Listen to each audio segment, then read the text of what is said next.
صدر نشین تلنگانہ اسٹیٹ حج کمیٹی محمد سلیم نے آج ایک بیان میں کہا کہ تلنگانہ سے 5278 عازمین حج کا آن لائن خوراک کے ذریعے انتخاب عمل میں آیا۔ منتخب عازمین حج کو چاہیے کہ وہ پیر یعنی 10 اپریل سے قبل 81,800 روپے حج کی پہلی قسط ادا کریں۔ رقم ادائیگی کے بعد ڈاؤن لوڈ کی گئی حج درخواست اور ڈکلیریشن کی copy Hajj committee of India کی تجویز کردہ پروفارما کے میڈیکل سرٹیفکیٹس جن پر سرکاری میڈیکل آفیسر یا سرکاری ڈاکٹر کی دستخط لازمی ہے داخل کی جائے۔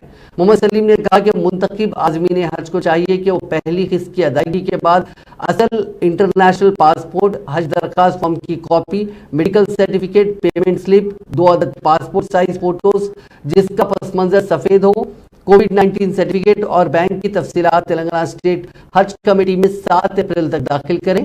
پہلی قسط کی رقم اسٹیٹ بینک آف انڈیا یا یونین بینک آف انڈیا کے ذریعے ادا کی جائے۔ Online challan hajcommittee.gov.in website سے ڈاؤن لوڈ کیا جا سکتا ہے۔ مزید تفصیلات کے لیے hajcommittee.gov.in ویب سائٹ یا پھر فون نمبر جس میں حیدرآباد کا پن کوڈ ہے 040، نمبر ہے 23298793، اس پر ربط پیدا کریں یا براہ راست آفس حج ہاؤس نامپلی حیدرآباد پر رجوع ہوں۔